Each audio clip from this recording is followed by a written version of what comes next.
In the disaster preparedness policy, climate change was mentioned 17 times.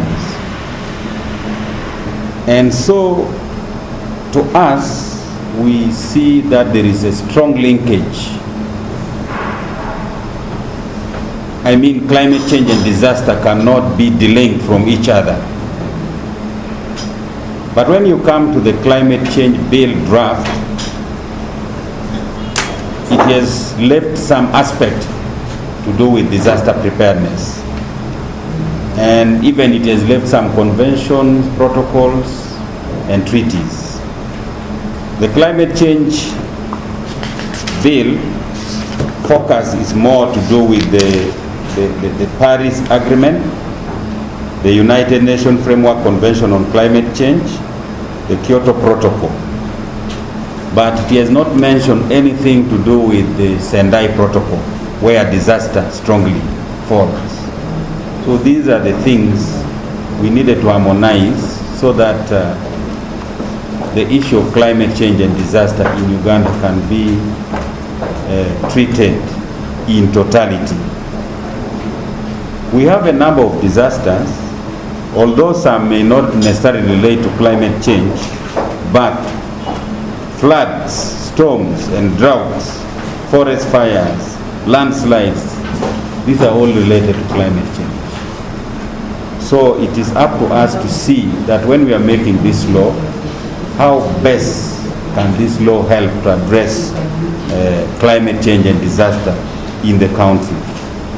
Another important thing is we are grateful that the Prime Minister is the chair of the Policy Committee on Environment. Maybe that is a point of convergence. But also another important aspect is this climate change committee works with everyone, every MDAs, even the private sector, even civil society, because when we are reporting progress in addressing climate change in Uganda, we don't leave the work of private sector. We don't leave the work of civil society. We have to report as a country. So we are working almost with every ministry, department and agencies to see that the government of Uganda respond to the challenges of climate change and it is properly addressed. So these are some of the observations I wanted to make, but the purpose for calling you here is to see your input and your position as far as the climate change bill is concerned, because this climate change bill was tabled in Parliament on June 30th, 2020, and it is very soon going to be taken for the table for the second reading. And so we needed your input in this, or your recommendations, suggestions, comments, so that we can have a very good law that can help to address climate change and disaster in the country. Another important observation on the disaster side is usually when disasters strike Uganda, we go when it has already happened. But this ministry is supposed to be empowered to do disaster preparedness. And then response can come, but at least disaster preparedness is also a very good aspect. In Parliament here, we have been talking about contingency funds that can help in case disaster strike. So all those issues need to be addressed together so that we can have a very good law. But I'm grateful that we got time to meet. So I want to take this opportunity to now invite the minister to make your presentation to us so that members will react and have their input and comments after that. Thank you very much. Thank you very much, Honorable Songa, and colleagues, members of Parliament.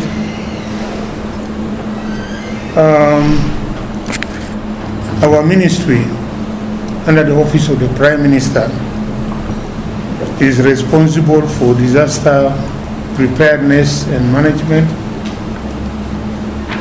and also refugees. Now, with respect to disaster preparedness,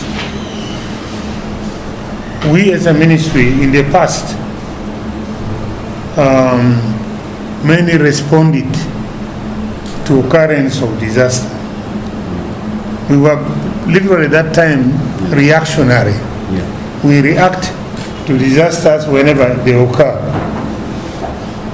looking for maybe food, some household items, some shelter materials to kind of respond to the disasters created on our people. But during the last now, going to about 6 years, we have established a department of NECOC, a department called NECOC, that's the National Emergency Coordination Center, which is we are working on, we have established a system where we can forecast occurrence of disaster by monitoring the climatic change, the whatever can cause disasters. And normally we predict to a reasonable accuracy occurrence of disasters, particularly drought, flood, all those, whatever is occasioned by the climate change, by excessive rainfall, etc. However, we have had challenges with the Ministry of Finance because our budget is relegated to only only response. In other words, we are in a contingent. We have only contingency fund in our budget. Contingency fund is a fund which is there in case things like that happen, and not to cater for preemptive action when disasters looming and so forth. So, which are the major challenges with respect to the climatic change? I know one of the major items is air pollution, which arising from emission from factories, from transport systems like the motor vehicles, from other chemical factories where toxic gas get released into air. With respect to that, with toxic gas, in our view, in the climatic change bill that we are putting, there should be stringent requirement that factories put technologies in that should be able to cleanse whatever emission that is coming out, being released to air.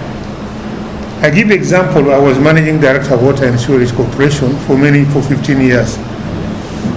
Sewage system from the cities, although limited to some extent for Kampala, we collect all the sewage system at the sewage works.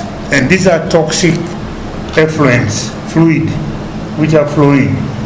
In order for us to let it go to the lake, we can't allow that to go to the lake as it is. Because these are fishes which are rotten and are toxic with a lot of other, and then emitting a lot of other toxic gas and so on and so forth. We first treat the sewage system at the sewage works, whereby we retain them there and we subject them to some biological processes which breaks down all these whatever components and neutralizes whatever comes out of it. After a few days, then the system passes through filters etc., until the final fluid effluent that leaves the sewage works and goes to the lake is reasonably clean and not we're having pollutants in them. That's how we manage it with this effluent. But now what about gas? Gas, before it goes into the air, the irresponsible factories release a lot of gases which are corrosive to the ozone layers and other layers. And these are the things which I thought should be very seriously maintained, put there. There should be technology monitoring of cleansing technologies in those industries to see that what is released in the air doesn't create other problems. There is also an element of solid waste management, and this solid waste management is also another one.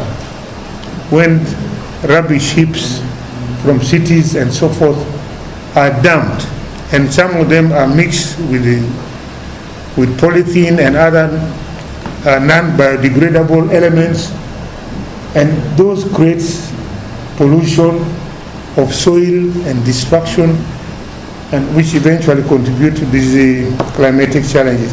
And at the end, from those rubbish dump, emission of toxic gas also takes place, as those biomass are rotting, are degrading and so forth. A lot of carbon materials, biocarbons or whatever toxic are emitted to the air. So those are some of the challenges.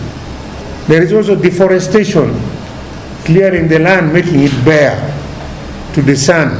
So the sun rays hit directly the soil, and definitely it creates temperature rise and drought. It can cause drought and so forth. So these are the elements which, when we are addressing climate, this bill, we must put measures in this bill which regulates the management of the natural resources so that we don't have destruction going on.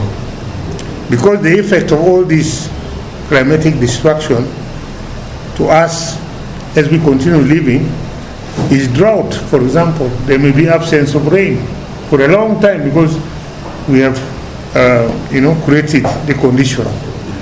Or we generate El Nino, floods which can cause landslides and so forth, causing disasters. And even things like earthquake.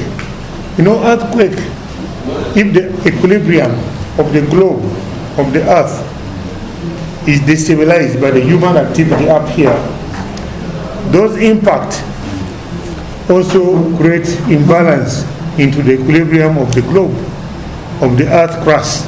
And sometimes you get situations like, those kind of things happen.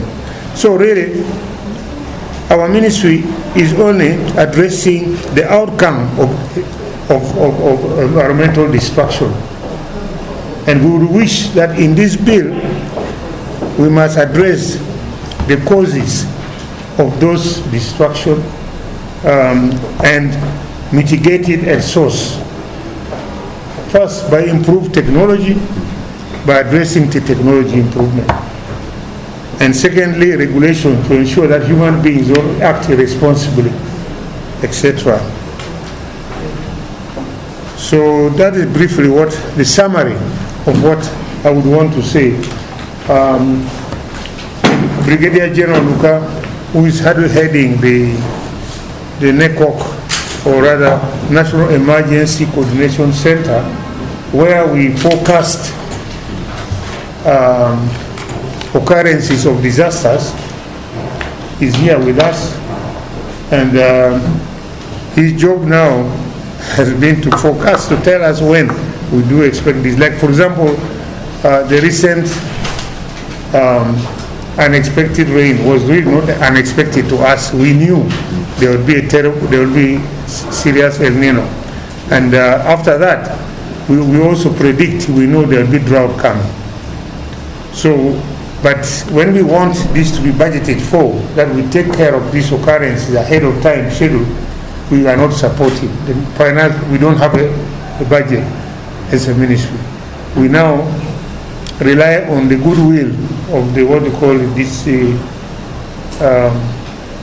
this in the budget they call it contingency fund. Whatever is left over is what we should be dealing with. So therefore we cannot work in a planned way. I would wish that should be sorted out so that we work in a planned manner, not in an ad hoc manner where contingency, what is a quantity? You don't know. And so forth. So let me give a chance to the Commissioner, Madame Rose Nakabu, to say something, and then our head of the NECOC, National Emergency Coordination Unit, will say something, and then we'll discuss. Thank you. Okay, thank you. Thank Yes, you very Commissioner. much, Honorable Minister. Thank you, Honorable Chair. Indeed, given what you mentioned at the beginning as communication from you, Chair, it is very good that you studied and clearly got out these issues that you have just mentioned, and also interested yourself in what we do as disaster preparedness and management.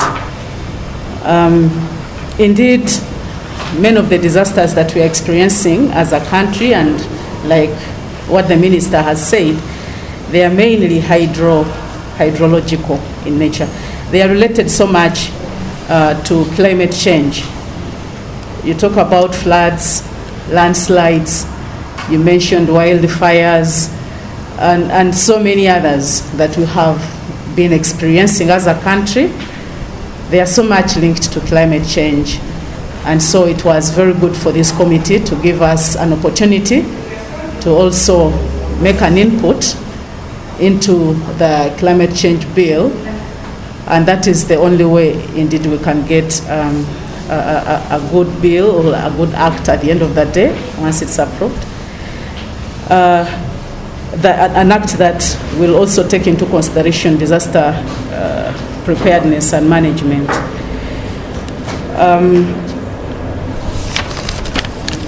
We would be glad to see a link between the two, because there is a strong linkage between the two, and it needs also to be linked to the NDP3, because if we are to go by the NDP3, you will find this ministry being taken to Ministry of Water and Environment, which at the same time are the hosts to the climate change bill. So that again confirms the strong linkage between the two, and we'd like to see at least a paragraph talking about this linkage in the bill, in the climate change bill. Currently, as you rightly noted, disaster preparedness and management is talked about only once, which is not adequate at all. Regarding the bill itself, we're able to sieve out some of the salient issues that need to be taken care of in the bill. But maybe I can come to that after Brigadier has made his communication. Otherwise, personally, I'm glad we've been given this chance. Indeed, there is a very close link between the two. Thank you. Thank you very much, Mr. Chairman, and members of this committee. My name, as was stated earlier, is Brigadier General Stephen Onuka. I'm the head of National Emergency Coordination and Operations Center. The issues of climate change are actually getting more serious and more embedded into societal activities. So what happens is that we now attach a lot of emphasis on these issues. I would think probably that the bill would be able to look at especially issues of embedding tough regulatory measures and aspects of pre-licensing safety requirements before licenses are given to probably factories and all these other industries and so on. Because it is true that a lot goes outside there that we are not effectively monitoring. The industry's problem, maybe in Kampala here, but the industry, say in Jinja and so on, are doing their thing their own way. So when we get in tough regulatory measures, we would probably be looking at a direction where we can tame this kind of things. I also think these things have been occasioned by the misuse of the commons, issues that probably our swamps and so on have been extensively degraded to the effect that we are not seeing the normal temperature patterns that we've been having traditionally. And this seems to be getting worse as time goes on. So it's also those who are concerned, guided by the bill, should be able to put in place effective measures to ensure that everybody is asked to vacate these areas that we think are necessary for the regulation of the atmosphere. Then I also think the bill should outline responsibilities clearly, so that we have oversight roles that are embedded in the government, that are embedded in communities, and are embedded in other stakeholders, so that comprehensively all sectors look at these aspects of the environment, and this should be embedded clearly in the bill. I will continue to pick up as we discuss, but these are a few remarks I wanted to make now. Thank you, Chairman. Thank you. Commissioner, you can continue. Thank you, Chair. There is a copy I submitted, because I only look at the first page, the rest are details. We went into the details section by section, but I will mainly address myself to the first page. We are saying that the bill provides for the development of the National Climate Change Action Plan in accordance with the framework strategy in climate change. It's envisaged that the action plan will provide risk and vulnerability assessment and monitoring of the trends, and this will increase community resilience. So this is a positive when we looked at the bill. It is a positive that needs to be taken note of. Then number two, the bill, when passed, will strengthen the capacity of the local governments in adaptation and mitigation actions, especially where the impacts of climate change are on the rise.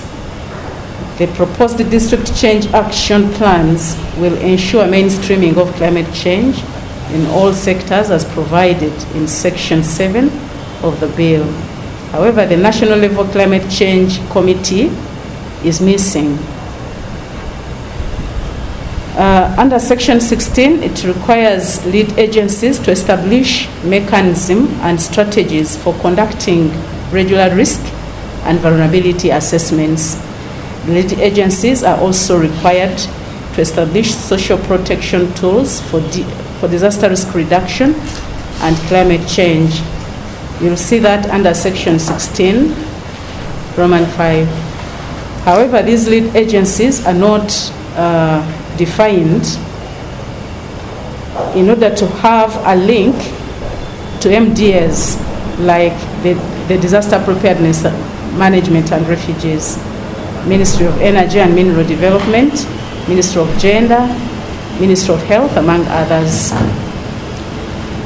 Section 18 highlights on the Policy Committee on Environment as established by the National Environment Act 2019. It may be appropriate and relevant to create a specialized committee on climate change instead. This will elevate the visibility on the climate change strategic profile. It's also important to note that the Prime Minister is the chair of the Policy Committee on Environment, and therefore there is need for him to be briefed on the additional functions of the committee as provided for in the bill.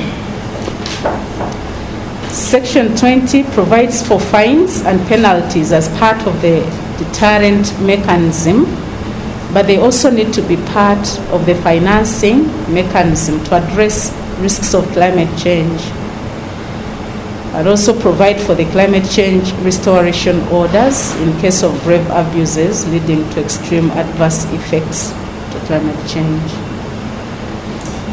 Climate change studies or research, especially for mitigation, there is need for a section in this act that provides for, in this bill, that provides for regular climate change studies to guide meaningful government resource allocations and decision-making to climate change matters for sustainability in the long run. I think we know that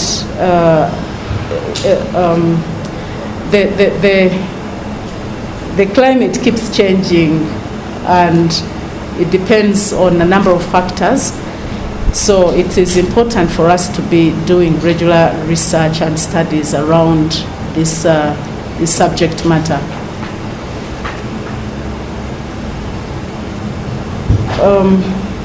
For example, the regulation of the oil and gas sector requires specialized climate change knowledge. Earlier on, before the discovery of oil in the country, we didn't bother so much about it, including oil spills and all other risks around oil. But now that we have it, we need to take it into consideration and to undertake some studies and so on. These are some of the new developments or changes that we keep getting in the country. It is not static. For example, in the measuring of emissions, reporting and verification of information. There is no specific provision in the bill on food security, yet the Paris Agreement, which Uganda ratified, to clearly stipulate safeguarding food security and ending hunger, the particular vulnerabilities of food production systems to the adverse impacts of climate change. We find that the bill is missing this. Then there is need to include other cities. The bill talks about KCCA, possibly that time when it was being developed. The rest of the cities had not yet been established. But we need now to take into consideration the rest of the cities, and this will help on the emphasis on the physical climate-proof infrastructure. We need to do better planning, and we need to take into consideration climate change as we plan for the rest of the cities. Something that will reduce on the impact of climate-induced risks, stroke hazards.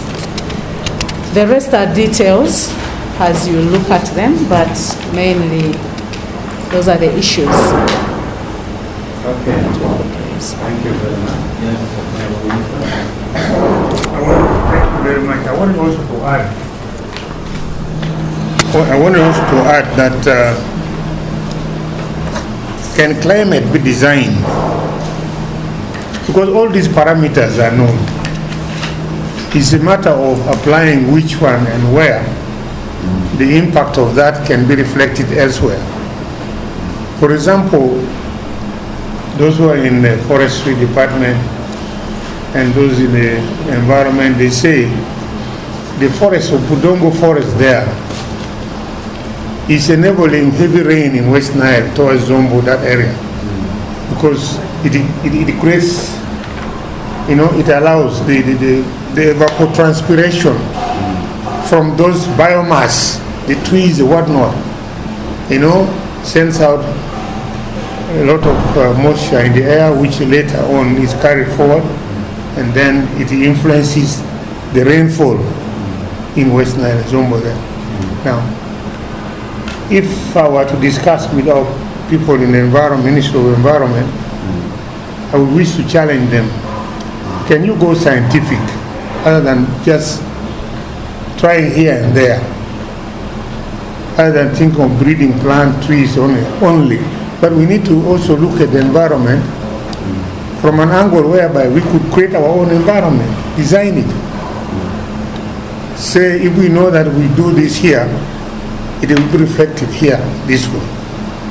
We can play around with those parameters and maybe create an environment that we desire in our country. But challenges to do with that is other neighboring countries may not exactly comply with whatever idea that we come up with to do this, to achieve this, but then other people are destroying forests elsewhere, and other people are emitting any gas anywhere without steps without technology to clean those gas emissions. So these are universal problems. When we talk about climatic change, our contribution as Africa is minimal currently, because of destruction of ozone layer are those countries with huge industries like India, China, where they use coal to generate energy, etc. And coal does a lot of emission of carbon dioxide and the other component, carbon monoxide, into the air, which rises, and the other chemicals that go into the air and to destroy that ozone layer. As a result of that destruction of ozone layer, what do we get? Direct sun rays, radiation on the earth. And that direct radiation now creates all these conditions that we would wish to mitigate. So really, we do our part, but if there's an international forum that we can also express ourselves, we urge those people to behave more responsibly towards management of the natural resources that, if carelessly managed, can destroy our environment. Thank you. Okay, thank you very much. I know we shall open the floor to the members, but from your presentation, I also got some few observations. One, what we need to do is to be resilient. We need to be resilient.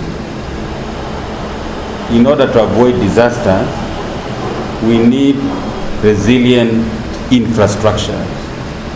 The roads, the bridges, the dams, the buildings should all be resilient because of these increasing climate change disasters. So how do we ensure resilience? That is a very important area. And then I have got information that you are soon launching some risk atlas. You never talked about it. Maybe you will give us some highlight on that. And then another issue is we are making a climate change law. This bill is leading us towards making a climate change law. Now, do you plan to have a separate law on disaster? And then finally is the issue on the background. First of all, Uganda signed and ratified the Kyoto Protocol. Later, Uganda signed and ratified the UNFCCC, that is the United Nations Framework Convention on Climate Change. Uganda went ahead even to sign and ratify the Paris Agreement, and then also signed and ratified the Sendai Protocol. Now, out of all those in the Paris Agreement, Uganda committed that we are going to reduce greenhouse gases by 22%. Globally, we want to reduce by 45%. But Uganda promised to reduce greenhouse gases by 22%. And they have reflected, Uganda has reflected that in the nationally determined contribution, what we call the NDC. We have even joined the NDC partnership to follow that. And there are a number of activities we need to do in order to reduce these greenhouse gases by 22%. And this is, we develop our NDC based on our Vision 2040, based on our NDP 2 and now NDP 3. And even we went ahead to do what we call, develop a strategy, what we call the green growth strategy. These are all documents Uganda developed. So now, this disaster component, if not well managed, can still affect our economy, actually can collapse the economy. You may make road, if they are not resilient, disaster will come and maybe floods will come and wash it away. And that is a big blow to the economy. You saw, because of heavy rains experience, then there was the SAD, the floating island, which blocked our dam in Jinja some time back. And then you saw what happened to the power or electricity here. So those are some of the disasters that can come relating to climate change. But now, what the Ministry of Energy did, we are meeting them tomorrow, but we shall get from them. They released a lot of water, I think. The engineer minister knows. They released a lot of water now. Most places along the River Nile is flooded at the moment. Up to Khartoum is flooded. But now, if we had money, or if we had our resources to do disaster preparedness, before that release, we would have really spotted the areas where possible floods would occur. But because we didn't have resources, many places are now flooded. I don't know how long it will go. We shall ask the Ministry of Energy. But now it is causing a lot of destruction in many areas. So these are some of my observations. So issue of climate change and disaster, if not well managed, can collapse the economy. If the dams are washed away, there will be a real disaster to the economy. And these are some of the observations. I will request the honorable members here to also make their observations and any questions or comments. Thank you very much. Members, welcome to your comments.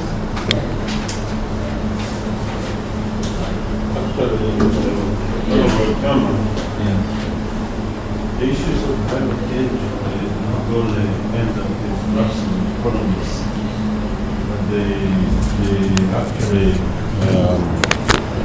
touch the entire range of governance. If you talk about security, climate change has very tremendous effects on the security of a country. In that, when huge sections of the population have been taken into IDPs because their places are untenable, that is a very serious security threat. And many, in the politics of the country, and everything, the entire I just wanted to make that remark. Yeah, along that line, when it comes to budgeting, people forget these aspects. They budget now for other things. When the disasters are coming in the middle of the year, then they start complaining about it. But when money comes, they forget about it. So these are some of the observations. True. Yes, Honorable. Thank you so much, Honorable Chair. And I thank the Honorable Minister, the Commissioner, and the whole team for the presentations. Honorable Chair, when I look at the salient issues here, on Section 20, where they said that Section 20 will provide for the fines and penalties. For me, when I look at the confusion of politics, the way Afanda has said, we cannot really manage to handle issues of climate change using penalties and deterrent mechanisms. Why don't we think about sustainable management, sustainable use of the environment, sustainable management of the environment? Because even the laws that we have, as if they are non-function. In fact, when we look at some penalties in other laws, you find that somebody will tell you that you have given the police to eat, you know? Yes, of course somebody will say, you have arrested me for cutting down trees, I have 10 million here, why don't you release me? And it will happen. Now, the deterrent mechanisms can't work in Uganda, the penalties. Why don't we first think of what we can handle as Uganda, looking at the environmental politics and other issues where we have failed. There are certain things that we must accept that we can't manage them. So I'm proposing that we think of how we can fix in sustainable use of the environment and maybe coexistence, you know? We coexist with the environment, you see? Because we must also think about the growth of population in Uganda.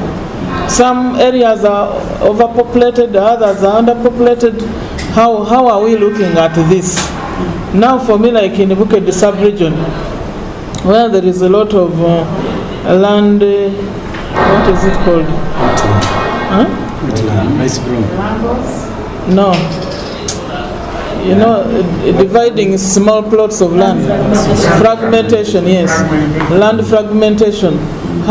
It means that there must be special attention and a special strategy for such areas which don't look like others, maybe which are sparsely populated. It means that the environment issues and climate change issues are different according to certain areas or regions.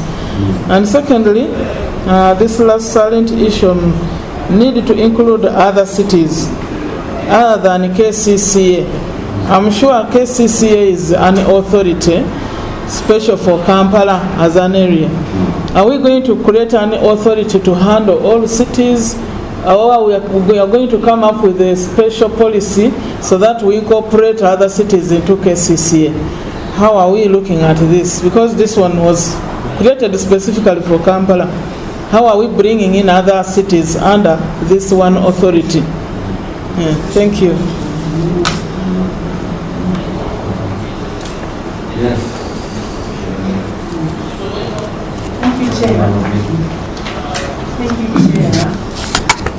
I wanted to urge everyone who is about climate change and all what it entails to put education in its mind first, and right off from the either nursery or primary level. In our language, we have a saying which goes that if you want to train someone or to bend a stick, it must be still young. If we are talking about climate change in the country and in the world, we must engage those young ones to know the concepts of climate change, to grow knowing it, its effects, and how to protect and live with the environment in a secure manner. Thank you. So the integration of climate change. Yes. From all ministries, you can sell it to the education, but you also have a company. Because we are used of calling people, telling them and sensitizing them about the climate change in places like this one, in hotels, at the district level. We neglect the teachers and the young ones who are the good implementers of what we require as a country. Okay. Maybe there are some questions I asked. Are you going to make a separate law for disaster and a separate one for climate change? And then there is issue to do with the risk atlas. I got a letter here signed by James Collins about launching of risk atlas. What is it all about? Yeah, I think that the commission answer that over the period that they needs to be national emergency coordination center where we forecast